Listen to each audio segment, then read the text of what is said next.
नमस्ते दोस्तों, आपका स्वागत है हमारे चैनल पे। तो आज मैं आप लोगों को चैप्टर 8 अध्याय 8 पढ़ाने जा रही हूँ। चैप्टर 8 का नाम है विविधता में एकता या एक में अनेक। सबसे पहले मैं इस टॉपिक को समझाती हूँ, इस चैप्टर का नाम को समझाती हूँ, विविधता में एकता।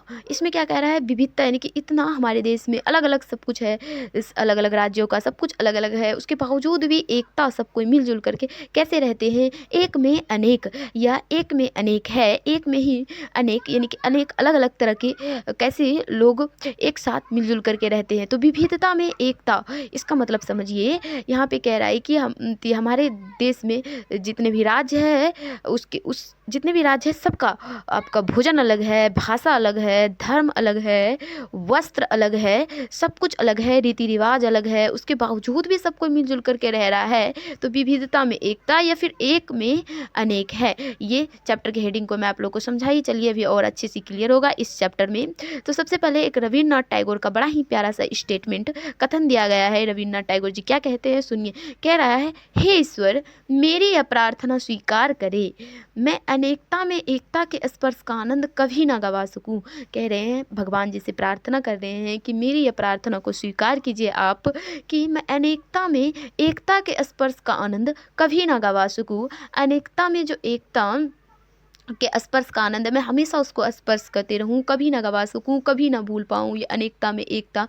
क्योंकि क्या होता है ना, मतलब कि अनेकता में एकता, तो ये अच्छा है, ये सही है, ठीक है कि अगर एक ही चीज़ बार बार एक ही चीज़ एक ही भोजन खाएंगे आप, तो देखते आपको बोरिंग लगने लगता है, बोरिंग सा फील होने लगता है। यदि आप एक ही वस्त्र डेली पहनेंगे तो आपको बोरिंग लगने लगता है। ठीक उसी प्रकार तो अगर आप अलग अलग यूज करते हैं तो थोड़ा अच्छा लगता है। तो अनेकता में एकता का कह रहा है यह स्पर्श का आनंद जो है कभी ना गवा सकूं, इसको मैं हमेशा स्पर्श करती रहूं, हमेशा फील करती रहूं।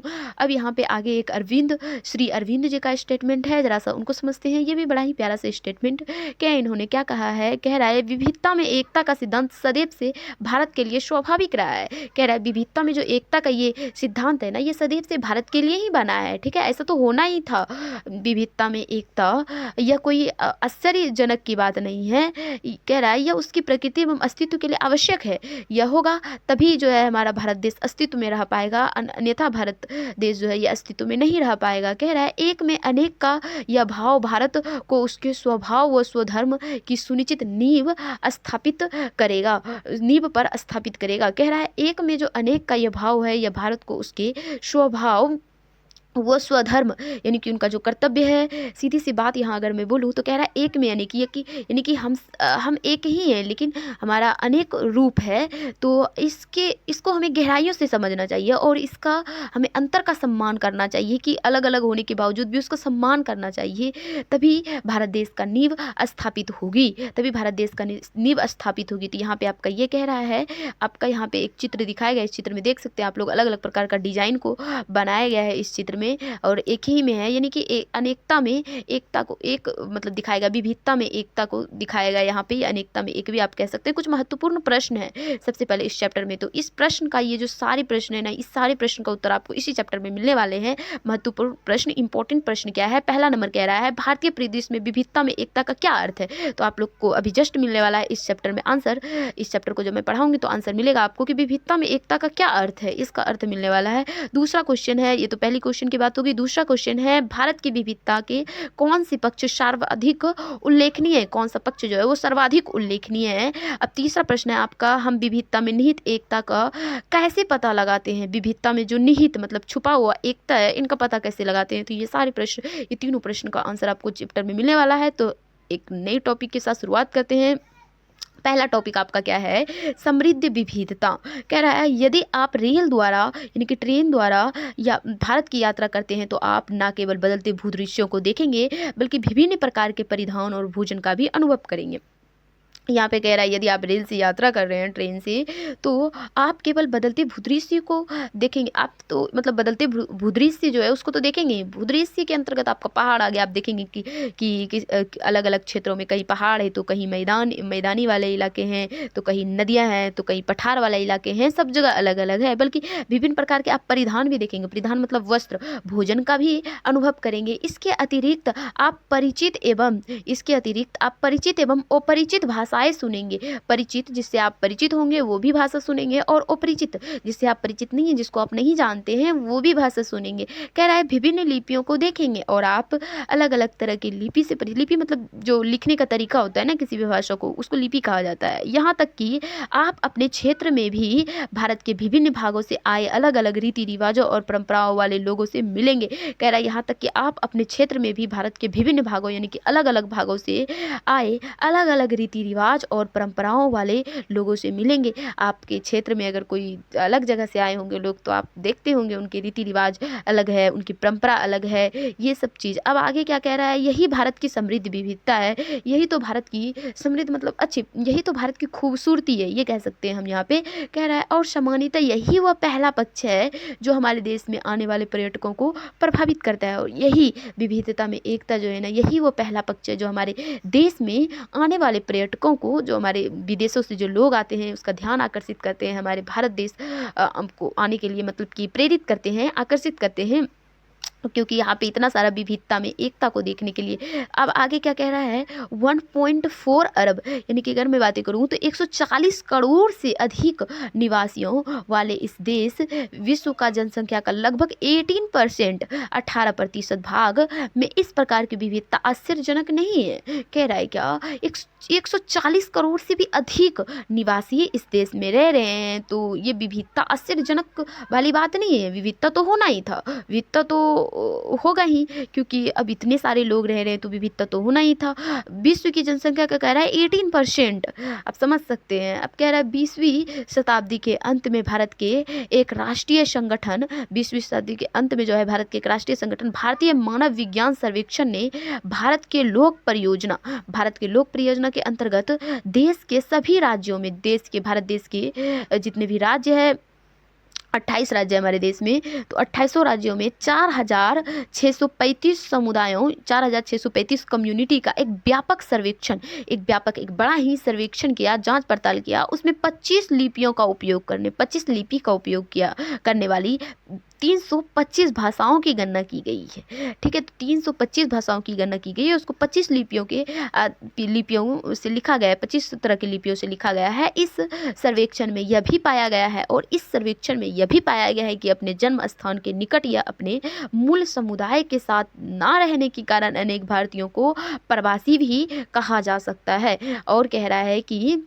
इस सर्वेक्षण में यह भी पाया गया है, इस जांच पड़ताल के दौरान यह भी देखा गया है, यह भी पाया गया है कि जन्म स्थान के निकट, यानी उनका जहाँ जन्म स्थान था वहाँ नहीं, अपने मूल समुदाय, जो उनका मूल समुदाय था वहाँ नहीं, वहाँ पे नहीं रह रहे थे, रहने के कारण इसको भारतीयों को प्रवासी कहा गया है। मतलब कि अलग जगह से किसी कारण थी, काम के चक्कर में या फिर और भी पढ़ाई लिखाई करने के लिए, कोई भी चीज़ को लेकर के जो है मतलब कि अलग दूसरी जगह पे रह रहे हैं, दूसरे क्षेत्र में रह रहे हैं, तो उसको प्रवासी कहते हैं। अब कह रहा है आइए पता लगाइए, तो ये एक गतिविधि दिया गया है, ये आपको करना है। कह रहा है कक्षा की एक गतिविधि के रूप में 1 नंबर में कह रहा है कम से कम 5 सहपाठियों को उनके माता पिता के जन्म स्थानों तथा उनकी मातृभाषा और उन्हें ज्ञात था अन्य भाषाओं की सूची बनाना है। विविधता के परिप्रेक्ष्य में इस गतिविधि के परिणामों पर चर्चा कीजिए। तो ये आपका काम है, आपको ही करना है। 5 सहपाठी, 5 को दोस्त को ले लेना है, उनके माता पिता के जन्म स्थान, उनके माता पिता का जन्म स्थान के बारे में पता करना है, और उनकी मातृभाषा उसको कहते हैं ना, जो कोई बच्चा जन्म होने के बाद जो अपने माता पिता से फिर अपने समाज से जो भाषा सीखते हैं ना, उनको मातृभाषा कहते हैं। उन्हें ज्ञात अन्य भाषाओं और भी उनको जो ज्ञात जानकारी हो अन्य भाषाओं के बारे में, तो उनकी सूची तैयार करना है, ये आपका काम है। अब आगे बढ़ते हैं। कह रहा है आगे कह रहा है विविधता वास्तव में सुंदर है। विविधता जो है ना, ये वास्तव में सुंदर है, परंतु इसका अर्थ निकालना इतना सरल नहीं है। लेकिन इसका अर्थ निकालना इतना भी सरल नहीं है। 1 शताब्दी से भी अधिक पहले ब्रिटिश इतिहासकार विंसेंट, यहाँ लिखा गया आपका, विंसेंट ने विस्मयपूर्वक कहा था, बड़ा ही हैरान होकर के उन्होंने क्या कहा था कि इस अचंभित करने वाली विविधता में भारत का इतिहास किस प्रकार लिखा जा सकता है। ये इतना सारा विविधता है, एक अचंभित, एक शौक करने वाला कह सकते हैं, ठीक ना, कि विविधता है, इतने सारे लोग और इतने अलग अलग राज्यों की भाषा अलग है, धर्म अलग है, रीति रिवाज अलग है, खान पान अलग है, वस्त्र अलग है, सब कुछ अलग है। तो इससे ऐसे में भारत देश का इतिहास एक कैसे हो सकता है, इस देश का एक हिस्ट्री कैसे लिखा जा सकता है, एक इतिहास कैसे लिखा जा सकता है। इस प्रश्न का उत्तर इस तथ्य में निहित है, भारत विविधता में एकता प्रदर्शित करता है। और इस प्रश्न का उत्तर कि कैसे इतिहास लिखा जा सकता है, इस प्रश्न का उत्तर उन्होंने ही दिया है। उन्होंने खुद कहा फिर कि इस तथ्य में निहित है, इस तथ्य में छुपा हुआ है कि भारत किस तथ्य में, तो विविधता में एकता को प्रदर्शित करता है, इसमें छिपा हुआ है। मतलब यहाँ पे कह रहा है कि इतना सारा विविधता तो है लेकिन उसके बावजूद भी एक है। मतलब ऐसे समझिए, यहाँ पे कह रहा है कि जैसे कि हमारे शरीर, जो हमारा शरीर तो एक ही है लेकिन हमारे शरीर में बहुत सारे अंग हैं, वो सब हमारे एक ही शरीर में काम करते हैं। या फिर और एग्जाम्पल में देकर के आपको समझाती हूँ। जैसे गुलदस्ता का एग्जाम्पल आप ले सकते हैं। आप देखते हैं कि गुलदस्ता में जो है आपका अलग अलग तरह का गुलाब, चंपा, चमेली, अलग अलग तरह के फूल होते हैं लेकिन मिलकर के तो एक ही गुलदस्ता बनाते हैं। वैसे ही विविधता में एकता, यानी कि इतना सारा डाइवर्सिटी इन यूनिटी, यानी कि डाइवर्सिटी में यूनिटी है, विविधता में एकता है। विविधता तो है लेकिन उसके बावजूद भी एक दूसरे का सम्मान करके एक साथ मिलजुल करके रहते हैं, विविधता में एकता है। आप ऐसे भी एक और एग्जाम्पल मैं देती हूँ ताकि अच्छे से क्लियर हो जाए आप लोगों का। जैसे आप ऐसे समझ सकते हैं कि मिट्टी से घड़ा बनता है, घड़ा बना सकते हैं, और आप जो है मिट्टी से बर्तन, और जो आपका हो गया मिट्टी से मूर्ति हो गया, तो ये सारी चीज़ें तो बना तो आखिर मिट्टी से ही है। तो विविधता में एकता, यानी कि एक ही चीज़ से अलग अलग चीज़ बने, तो विविधता में एकता हुआ ना, एक में अनेक कह सकते हैं। अब कह रहा है विविधता में एकता का अर्थ क्या है, विविधता में एकता का अर्थ क्या है, ये आपकी किताब ने और अच्छे से स्पष्ट रूप से क्लियर किया है। किताब में बताया गया है कि हम इस एकता या एक में अनेक को कैसे समझे और व्यक्त करें। तो इस प्रश्न के उत्तर के लिए हम भारतीय जीवन के कुछ आयामों को समझने का प्रयास करेंगे। विविधता में एकता कैसे है, तो इसका अर्थ क्या है, तो इस प्रश्न को जानने के लिए हम कुछ आयाम आपकी बुक में दिए गए हैं, कुछ मुख्य बिंदु, कुछ प्रमुख बिंदु, कुछ मुख्य पॉइंट, उसको समझने के बाद आपको क्लियर हो जाएगा विविधता में एकता का अर्थ। कह रहा है सभी के लिए भोजन, पहला जो प्रमुख बिंदु है ना वो है सभी के लिए भोजन। तो इसके बारे में समझिए आप लोग। कह रहा है आप में से कुछ विद्यार्थियों ने भारत के विभिन्न क्षेत्रों के पकवानों का सेवन अवश्य किया होगा। तो आप में से कुछ विद्यार्थी ने विभिन्न क्षेत्रों के, अलग अलग क्षेत्रों के पकवानों का सेवन जरूर ही किया होगा। आपको यह जानकर आश्चर्य होगा, और आपको यह जानकर के आश्चर्य होगा कि हमारे देश भारत में आप लाखों ना सही किंतु हजार तो जरूर खाए होंगे। कह रहा है हजारों प्रकार के व्यंजनों पकवान का स्वाद चख सकते हैं, 1000 तरह के व्यंजन पकवान का स्वाद आप जरूर चख सकते हैं। फिर भी कुछ निश्चित अनाज जैसे चावल, जौ, गेहूं, बाजरा, ज्वार और रागी तथा विभिन्न प्रकार की दालों का लगभग पूरे भारत में उपयोग होता है, पूरे भारत में इसका उपयोग होता है। कह रहा है कि इसमें से कुछ ऐसे अनाज है लगभग अधिकतर क्षेत्रों पर उपयोग किए जाते हैं, अधिकतर क्षेत्रों पे अधिकतर जगहों पे यूज किया जाता है। जैसे चावल हो गया, जौ हो गया, गेहूं हो गया, बाजरा हो गया, ज्वार और रागी। ये बाजरा, ज्वार और रागी जो है ना, ये मोटे अनाज है, मिलेट है। मैं इनके बारे में आप लोग को पढ़ाई भी थी।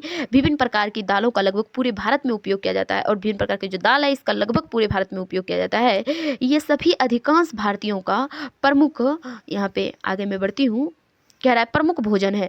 अधिकांश भारतीयों का क्या है, ये तो प्रमुख भोजन है, इसलिए इन्हें मुख्य अनाज भी कहा जाता है, इसलिए इसको मुख्य अनाज कहा जाता है।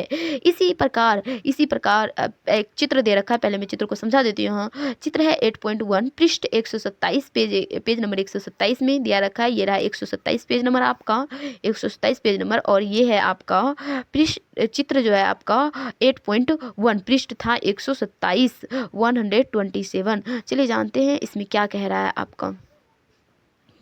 इस चित्र में जो है सभी भोजन सबको दर्शाया गया, और दाल सबको, जैसे उत्तर, ये मानचित्र में ऊपर उत्तर होता है, नीचे दक्षिण होता है, मैं आप लोगों को बताई भी थी, और पूर्व और पश्चिम साइड में होता है। कह रहा है राजमा है, और फिर इधर राजमा लोबिया दिखाया गया है उत्तर के साइड में, और फिर बासमती चावल है, मूंग दाल है, मसूर दाल है, चावल है, और फिर चावल है।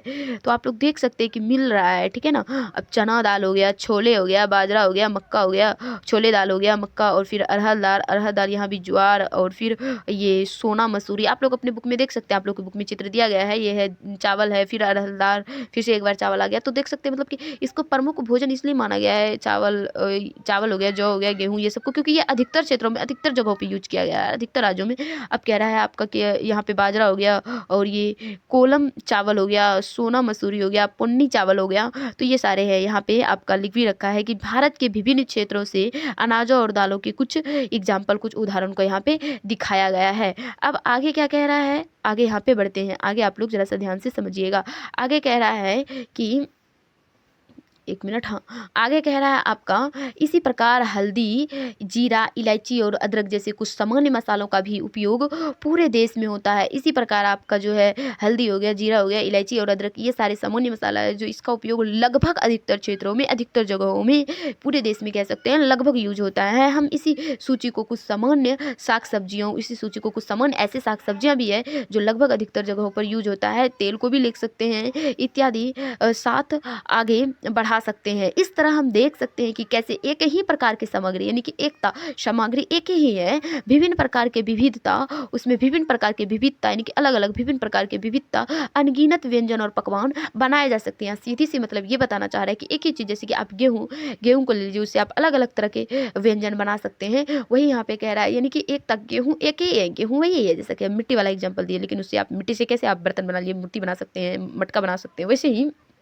यहाँ पे जो है गेहूँ आटा जो है आपका वही है, ठीक है ना, लेकिन उससे आप अलग अलग चीज़ बना रहे हैं। अब आपका यहाँ पे कह रहा है आइए पता लगाइए, तो वही आपका यहाँ पे मतलब बताया था, आप लोग को अच्छे से क्लियर हो गया होगा कि विविधता में कैसे एकता है, ठीक है, एक में कैसे अनेक है, ये पता चल गया होगा आप लोगों को कि एक ही है लेकिन उसको अलग अलग रूपों में अलग अलग चीज़ बना सकते हैं। तो उसी प्रकार विविधता में एकता, ये बात आप लोगों को क्लियर हो गया होगा। कह रहा है आइए पता लगाइए, कक्षा की एक गतिविधि के रूप में अपने घर में उपयोग की जाने वाली भोजन सामग्री और अनाज, मसालों आदि की सूची बनाना है आपको, कि आपके घर में एक गतिविधि करने के लिए यहाँ बताया गया है कि आपके घर में कौन कौन सी सामग्री, भोजन की जो सामग्री है उसमें कौन अनाज और मसाला आदि की सूची बनाना है, कौन कौन से अनाज और कौन कौन से मसाला है। किसी भी हरी सब्जी को लीजिए और किसी भी एक हरी सब्जी को लेना है एवं विचार कीजिए कि उससे आप कितने प्रकार के व्यंजन बना सकते हैं। ये विचार करना है कि एक हरी सब्जी लेकर के उससे आप कितने प्रकार के व्यंजन बना सकते हैं, तो ये आप लोगों को विचार करना है। और हाँ, आज का क्लास कैसा लगा आपको, कमेंट पे अपना स्वीकृति जरूर दीजिएगा। अगर आपको आज का क्लास अच्छा लगा तो फिर लाइक कर दीजिएगा। तो आज इतना ही रहने दीजिए। आगे जो हम लोग पढ़ने वाले हैं ना, आगे है आपका वस्त्र एवं परिधान, वस्त्र एवं परिधान के बारे में, तो कल पढ़ेंगे हम लोग।